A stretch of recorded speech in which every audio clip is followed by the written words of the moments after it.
Que lo de Melody, Eurovisión e Israel no le interesa en absoluto a Pedro Sánchez, pues a este solo le interesa el propio Pedro Sánchez, lo sabe todo el mundo. Ahora, que una verdad incómoda como esta, que Eurovisión, Melody e Israel se están utilizando como una cortina de humo para desviar la atención de los temas que no le interesan al Partido Socialista, que esto se diga en una de las mayores cadenas de televisión en pleno informativo, pues hombre, es de agradecer. En este caso el encargado de hacer esto ha sido Vicente Vallés. Escuchad, porque no creo que a Pedro Sánchez le haya hecho demasiada gracia.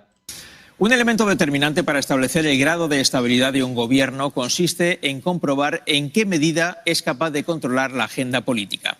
Un gobierno fuerte y estable suele tener la capacidad para imponer los asuntos de los que se debate en las instituciones y en los medios. Por el contrario, cuando el debate nacional se centra en asuntos que pueden perjudicar al gobierno, eso significa que quien está en el poder no tiene todo el control que desearía tener. Y en ese caso, el gobierno se ve incapaz de dirigir los acontecimientos, porque son los acontecimientos los que dirigen al gobierno.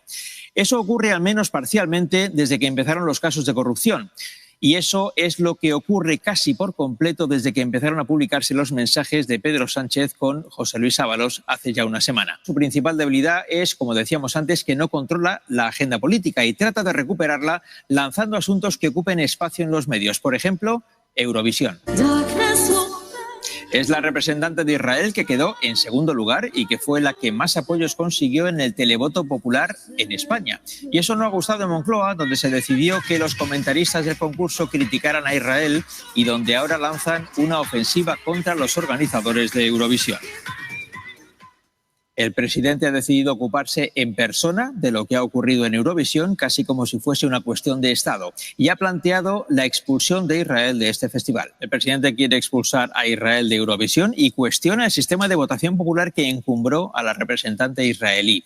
Ocurre después de que Moncloa planteara dudas sobre el ciberataque en el apagón, sobre un sabotaje en el colapso ferroviario o sobre una posible implicación de la Guardia Civil en la filtración de los mensajes de Ábalos.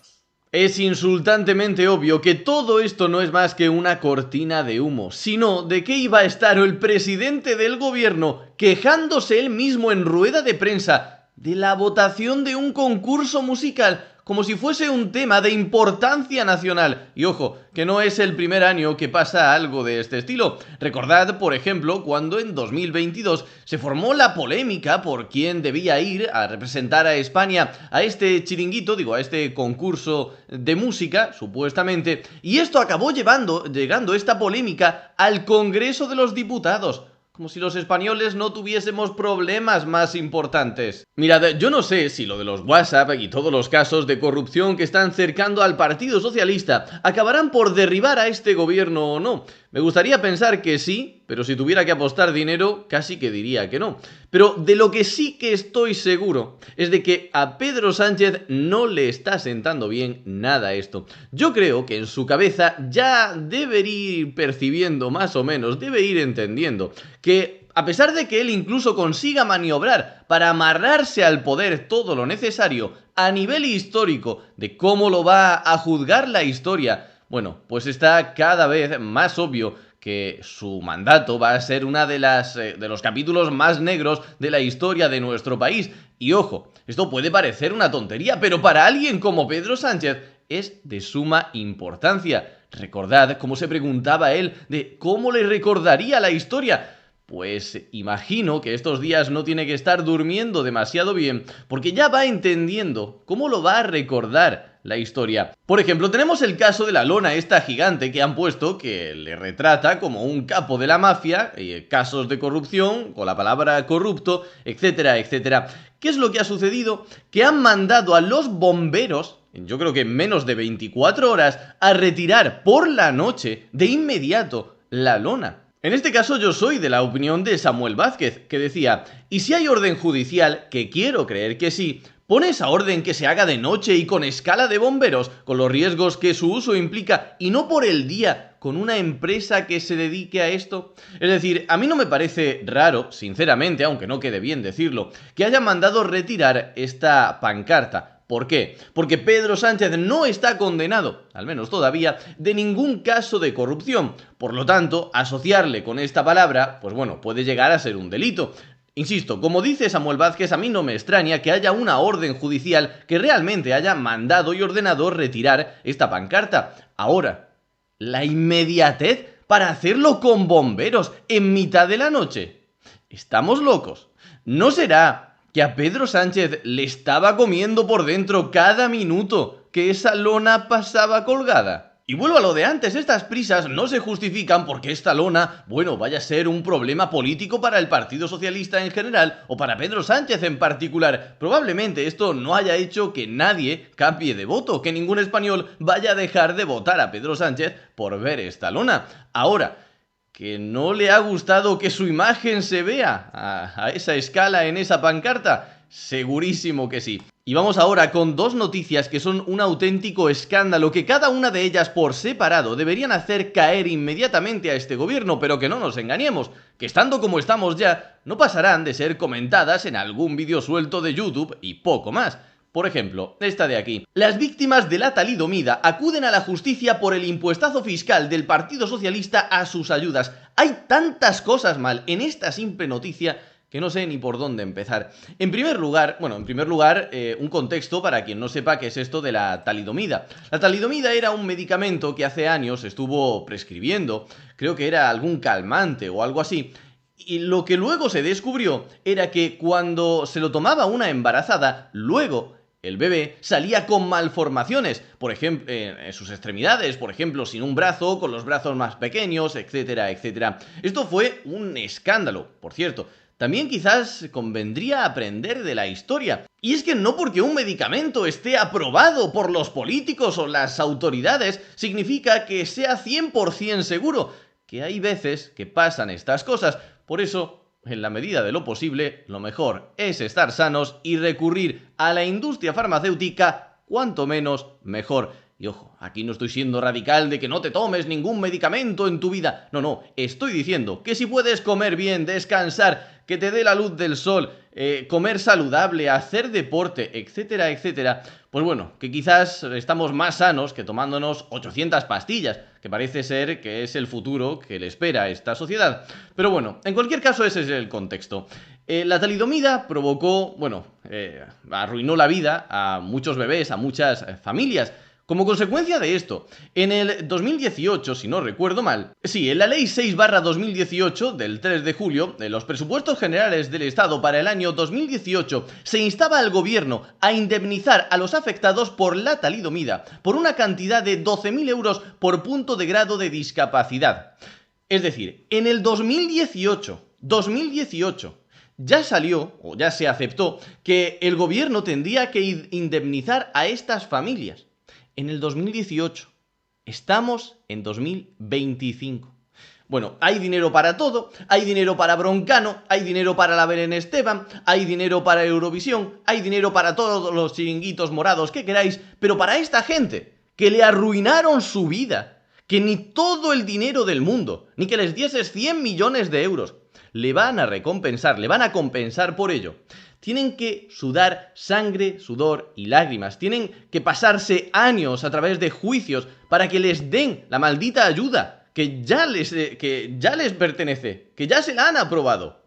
Pues bueno, el gobierno se hace el remolón con este tema. No les quería dar el dinero. Al final han acabado aceptando que se lo tienen que dar, pero ojo, les van a cobrar un 47% en concepto de IRPF.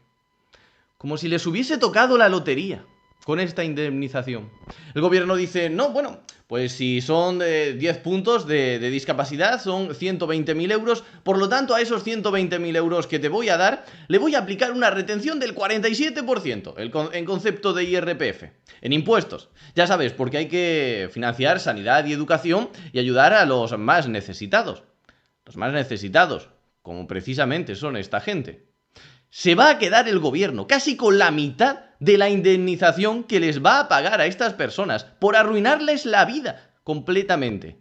Es una barbaridad. A esta gente no tiene ni sentimientos, ni corazón, ni se preocupa por nadie. O sea, casi la mitad de lo que le van a dar se lo va a quedar el Estado, para sueldos de políticos, chiringuitos, broncanos, Belén Estebans, Eurovisión, etcétera, etcétera. Lo peor es que seguimos investigando en la noticia y resulta que en el País Vasco sí se aprobó una norma que excluía de pagar ese 47% en impuestos a los afectados del País Vasco, que ojo, en este caso, ole por ellos, está muy bien. Eso es lo que deberían hacer, darles el 100% de la indemnización. El problema es que los afectados del resto de España sí que van a tener que pagarlo. Pero claro, luego Partido Socialista y Sumar te dirán que están muy preocupados por la sanidad y por los más desfavorecidos. Ya veis cómo trabaja esta gente. Primero, aprueban medicamentos que son perjudiciales para tu salud. Cuando arruinan tu vida, la de tu familia y la de tu bebé, te hacen estar años esperando para darte la indemnización. Y cuando finalmente osan darte las migajas de esa indemnización, se quedan casi con la mitad en concepto de impuestos. Porque esto es casi como si te hubiese tocado la lotería. Otra noticia impresionante donde las haya. Lo que está haciendo el Partido Socialista en temas de corrupción, aforamientos y cosas de este estilo es, bueno, para sacarse una película. Ni Netflix habría imaginado algo así. La jueza de Badajoz procesa al hermano de Pedro Sánchez por prevaricación y tráfico de influencias.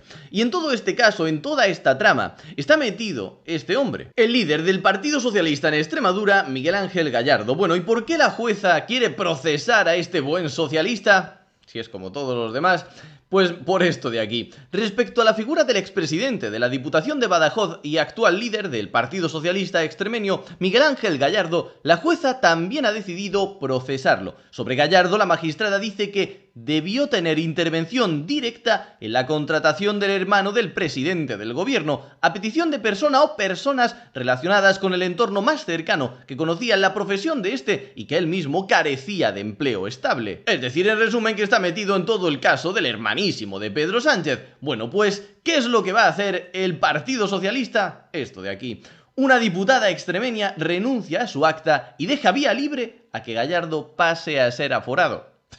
La justicia está a punto, y cuando digo a punto, a días o casi a horas, de procesar a este hombre en el caso del hermano de Pedro Sánchez. Pero, ¿qué es la estrategia? Esta gente en arreglar el país, en economía, son una completa basura. Ahora, en estos temas, bueno, dan cátedra a cualquiera.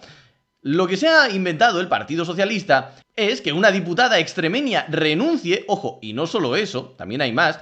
La diputada actual renuncia, los 4 que están, como en lista de espera, prioritarios a ese cargo, renuncian también a recoger el acta. Dicen, no, mira, a mí no me apetece ir a por este acta. Y entonces sí, Miguel Ángel Gallardo puede entrar a la diputación y ser aforado. ¡Ay, el aforamiento de los políticos!